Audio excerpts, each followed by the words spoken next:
Assalamualaikum warahmatullahi wabarakatuh. Halo semuanya, apa kabar kalian? Kenalin, nama aku dengan NIM dari Prodi. Oke, dalam video ini kita akan membahas ada 5 aliran filsafat besar yang memengaruhi cara manusia untuk berpikir tentang dunia, yaitu ada idealisme, materialisme, positivisme, fenomenologi, dan eksistensialisme. Tujuannya adalah untuk memberikan gambaran singkat tentang masing-masing aliran dan tokoh-tokoh pentingnya, serta relevansinya dalam kehidupan sehari-hari. Langsung aja ya, untuk poin yang pertama, itu ada idealisme. Pengertian dari idealisme adalah pandangan bahwa ide atau pikiran adalah dasar dari realitas. Jadi segala sesuatu yang kita alami adalah refleksi dari ide dalam pikiran kita. Nah, ada tokoh utamanya. Yang pertama itu menurut Plato, bahwa dunia nyata hanyalah bayangan dari dunia ide yang sempurna. Nah, contohnya, semisal sebuah kursi fisik hanyalah refleksi dari konsep kursi ideal di dunia ide. Yang kedua, itu ada Immanuel Kant. Kant percaya bahwa pengalaman kita itu tentang dunia ditentukan oleh cara pikiran kita menyusun informasi dari indera. Nah, realitas sejati yang disebut noumenal itu tidak dapat diakses secara langsung. Untuk relevansinya, dalam seni atau pendidikan, idealisme itu sering terlihat dalam upaya mencari nilai-nilai universal seperti keindahan atau kebenaran. Ada beberapa contohnya ya. Yang pertama, itu ada seorang guru yang mengajarkan murid-muridnya untuk selalu jujur karena percaya bahwa nilai kejujuran itu lebih penting daripada nilai ujian. Yang kedua, itu ada orang tua yang mengajarkan anaknya untuk selalu bersikap adil meskipun itu sulit, karena mereka percaya gitu keadilan adalah nilai universal yang baik. Lanjut untuk aliran yang kedua, itu ada materialisme.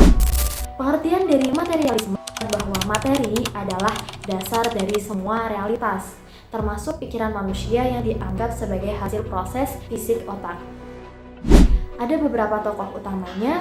Yang pertama itu dari Demokritus.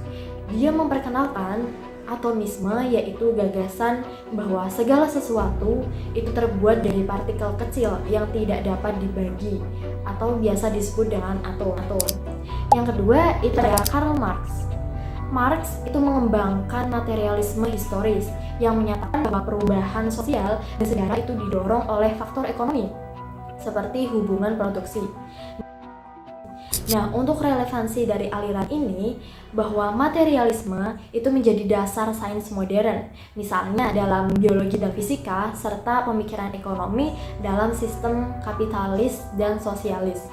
Ada beberapa contoh dalam kehidupan sehari-hari ya. Yang pertama ada seseorang yang bekerja lembur untuk membeli makanan dan juga membayar sewa rumah karena merasa kebutuhannya itu bergantung pada benda-benda fisik. Yang kedua, contohnya itu ada orang yang membeli gadget terbaru karena percaya gitu bahwa teknologi baru itu dapat meningkatkan kualitas hidupnya. Nah, untuk aliran yang ketiga itu ada positivisme. Pengertian dari positivisme itu menekankan bahwa pengetahuan hanya valid jika didasarkan pada data empiris dan juga metode ilmiah. Ada beberapa tokoh utama. Yang pertama dari Auguste Comte. Dia adalah bapak positivisme dan menyatakan bahwa masyarakat berkembang melalui 3 tahap. Itu ada teologis, metafisik, dan positif atau ilmiah. Yang kedua, menurut John Stuart Mill memperkuat metode ilmiah dalam ilmu sosial untuk menganalisis perilaku manusia dengan pendekatan empiris. Nah, relevansinya itu positivisme menjadi dasar ilmu modern seperti fisika, sosiologi, dan psikologi yang semuanya itu bergantung pada data empiris. Ada contoh dalam kehidupan sehari-hari. Yang pertama itu contohnya ada dokter yang tidak memberikan diagnosis sebelum memeriksa hasil tes laboratorium pasien. Dan yang kedua Itu contohnya seperti peneliti yang mempelajari pola cuaca menggunakan data dari alat pengukur suhu dan kelembapan, bukan berdasarkan filsafat ataupun tradisi ya. Nah, lanjut yang keempat, aliran fenomenologi. Pengertian dari fenomenologi adalah studi tentang pengalaman manusia secara langsung. Jadi tanpa asumsi atau interpretasi yang mendahului gitu. Ada beberapa tokoh utamanya. Yang pertama itu ada Edmund Husserl. Husserl itu menekankan metode reduksi fenomenologis, yaitu mengesampingkan asumsi untuk memahami fenomena sebagaimana adanya. Yang kedua itu dari Martin Heidegger.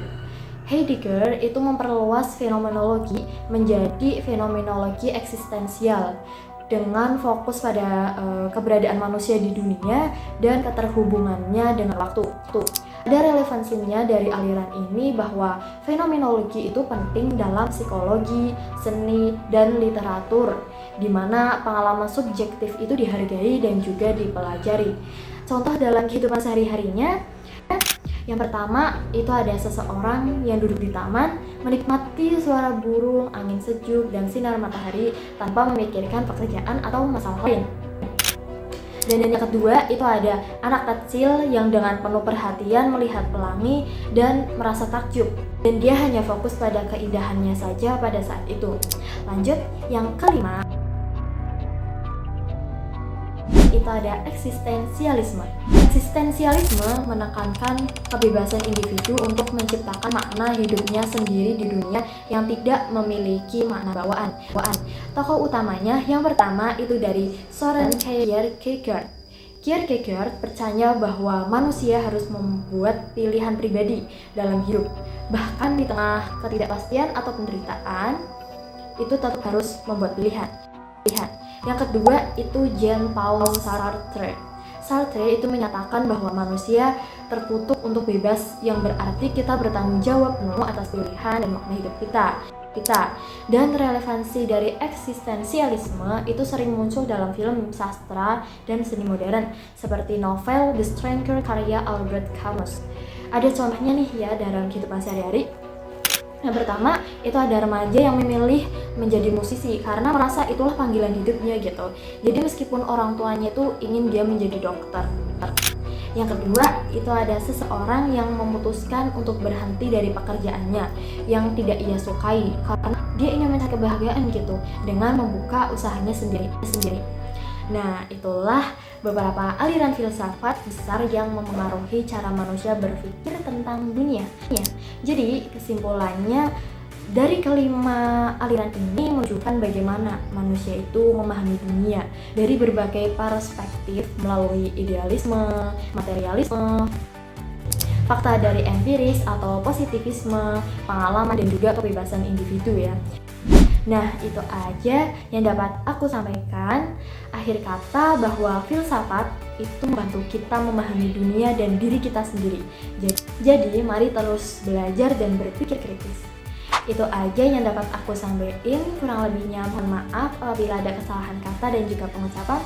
Terima kasih atas perhatiannya semuanya. Wassalamualaikum warahmatullahi wabarakatuh.